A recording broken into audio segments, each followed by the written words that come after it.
pero que a todos le encantó el aporte de mi hijo que ha hecho compartiendo su propia experiencia de los exámenes libres en la sección anterior sobre el tema de los exámenes libres, ejemplo Chile. Y ahora prosigamos con la sección de las ventajas y las desventajas de homeschooling como tal. Vamos. Bueno, en realidad hay muchísimas cosas que se puede incluir en esta sección, tanto al favor como al contra de homeschooling, pero yo voy a tratar de resumir todo en la forma más globalizada que llegamos. Sí que algunos detalles lo voy a verificar con lupa, por decirlo, porque es tema bastante interesante también para agregar a este curso como tal. Así que empezaremos. Partamos por lo que son ventajas. Es un temazo directamente porque después va a venir una sección que yo lo llamo como el colegio del futuro. En esta sección la parte más importante que ustedes podrían recordar es justamente las ventajas de homeschooling como tal, de estudiar en casa. Y lo primero, que los niños aprenden cuando quieren y de la forma que prefieren. No hay presión ni de los profesores ni de los compañeros. Ellos siguen su propia modalidad y su propio ritmo. Tampoco hay reglas y rituales innecesarios. ¿Por qué lo digo rituales? Porque normalmente en los colegios, en las escuelas, adaptan una especie de relleno, como por ejemplo por las mañanas en algunas instituciones los niños pueden contar el himno del país. En otros que son más religiosos, podría ser que cantan algunas canciones religiosas. Y así empieza la mañana en la mayoría de los establecimientos tradicionales. Y obviamente cuando el niño estudia en casa, no es un relleno necesario como tal. Homeschooling es también la capacidad de controlar los estándares éticos y morales, la capacidad de vivir según su propio reloj biológico. Yo, por ejemplo, soy búho. Es el tipo de las personas que llega la creatividad y la fuerza, la energía para crear y trabajar desde la tarde hacia la noche. Obviamente las personas como yo le encanta dormir hasta la tarde y acostarse muy tarde también. Es muy al revés de lo que son personas que despiertan tempranito, se acuestan tempranito y su mayor energía cuando fluye es por las mañanas.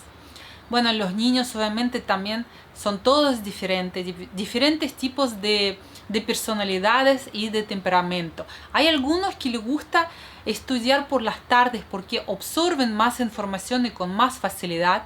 Y los otros les encanta despertarse, no sé, por ejemplo, a las 6 de la madrugada y mientras que tienen este poder energético, aspiran la información, absorben como una esponja a las primeras horas de la mañana y después la tarde ya se ponen más, no sé, por ejemplo, más flojos, no entra tanto la información, no quieren jugar, están más cansados. Entonces, el tema de homeschooling como tal permite que el niño escoge y adapta el horario que más le acomoda según su tipo de carácter y según su tipo de personalidad. Aprender en casa también le permite que los niños pueden desarrollar otro tipo de disciplinas. ¿Por qué? Porque como ellos mismos, obviamente con el apoyo gigantesco de sus apoderados, ellos planifican su estudio, sus horarios, ellos pueden optar y organizar otras disciplinas que les acomode, que les encanta y que es de su forma de ser. Como ejemplo, estudiar otros idiomas, hacer una clase de baile, ir a dibujar, no sé, croquis urbano, dibujo básico, lo que sea. O de repente algunos otros que les gusta más el deporte, natación, el fútbol, gimnasia rítmica.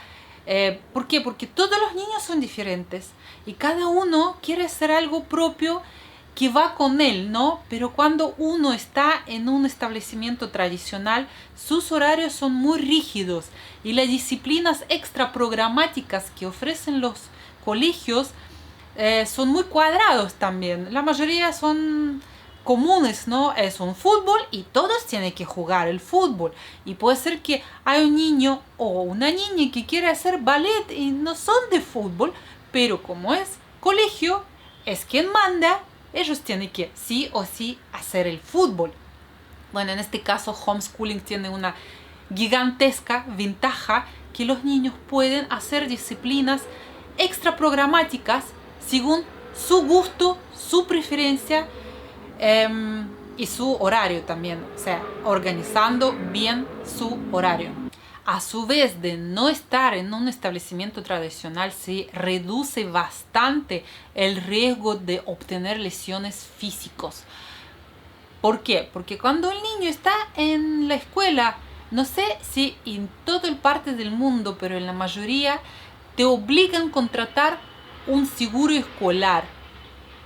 ¿Por qué? Preguntan ustedes. Justamente por lo mismo, porque en la escuela tradicional el riesgo que los niños se caen, se golpean, si tienen algún accidente es demasiado alto.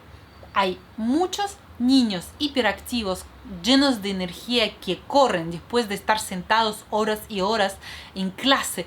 Corren sin rumbo, sin fijar en los otros compañeros, chocan, se lesionan, se quiebran, se rasguñan. Y esto justamente lo que lleva a obligar a los apoderados a obtener esos tipos de seguros. Pero no es así cuando el niño está en casa. En casa, donde conoce todas las esquinas y los únicos compañeros que puede tener para lesionarse son los hermanos o hermanas, si es que lo tiene. También estando en casa, los niños pueden desarrollar su propia personalidad, debido a que no están influenciados por nadie. Y a su vez, se desarrolla un lazo más fuerte con sus padres y con sus hermanos. Estudiar en casa también otorga una capacidad de terminar el plan de estudio en menos de 10 años. No es necesario pasar 12, 14 años dentro de un establecimiento tradicional, como por ejemplo los exámenes libres sobre cuales contó mi hijo en la sección anterior. Acá en Chile te permite rendir exámenes libres 2 en 1. ¿Qué implica eso? Hay dos opciones. La opción número 1 es que tú durante los primeros meses del año tú estudias el material del año de tercer medio, pongámosla, y en mes de junio aproximadamente, porque las fechas son bastante variables, rindes el exámenes y pasas al cuarto medio. Y haces lo mismo los meses siguientes del año hasta llegar el mes de noviembre, cuando rindes el cuarto medio, los exámenes, y terminas el colegio, en caso del tercero o cuarto. Pero eso lo mismo pueden hacer con el primero, el segundo y así consecutivamente. Y también existe otra opción que tú puedes estudiar el material durante todo el año y el mes de noviembre solamente haces el examen del tercero y cuarto junto. Es un examen un poquito diferente lo que hacen los niños que rinden solamente un año. Es un poquito más amplio, más complicado, más robusto, obviamente porque abarca el material de 2 años.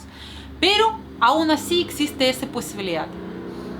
Desconozco por completo si la misma sistema existe en otros países, pero es cosa de averiguarlo. Yo creo que no habrá problema porque homeschooling es justamente que tú puedes reducir tus tiempos de estudio, tus años de estudios en menos tiempo gracias a tu capacidad intelectual y tu poder de aprendizaje.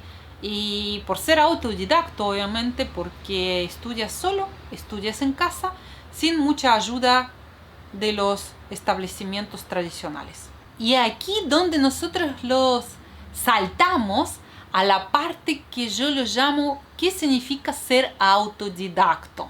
O En otras palabras, aprender a aprender. Poder pensar para solucionar y no solamente memorizar para rendir. Y aquí yo voy a dirigir una tremenda pregunta a todos ustedes. ¿Cuántos de ustedes ha terminado la universidad? ¿Y cuántos de ustedes ha aprendido más en la universidad que en su primer trabajo? La mayoría de ustedes le preguntará, pero ¿por qué salté del tema de homeschooling, lo que es para los niños de edad escolar, hacia el tema de la universidad? Porque obviamente que la mayoría de los niños que van a una escuela tradicional, a un colegio o lo que venga y lo que terminan el estudio básico obligatorio en muchas ocasiones es justamente para poder obtener un título, un certificado con el objetivo de pasar a estudiar una carrera. Una carrera podría ser técnica o universitaria en un instituto o algún otro establecimiento o en la universidad misma. Pero muy pocos piensan e investigan sobre el tema qué es lo que es la universidad como tal. No sé si ustedes sepan, pero la primera universidad se fundó en 1088 en Bolonia. Era el primer centro académico en Europa, a donde se juntaban todos los conocimientos. Y 2 años más tarde empezaron a crear más universidades que durante los próximos 700 años quedaron intactos. O sea, las universidades que se crearon en 1100 quedaron funcionando durante los próximos 700 años.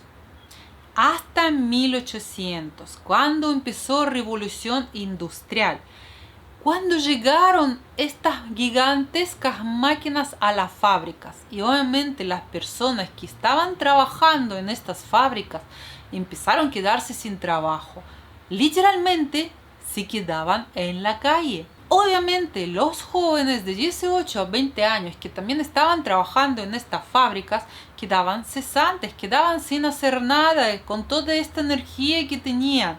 El Estado empezó a preocuparse y ahí cuando salió la solución, salió la decisión que han tomado, aumentar la cantidad de las universidades y a su vez aumentar el número de años para estudiar.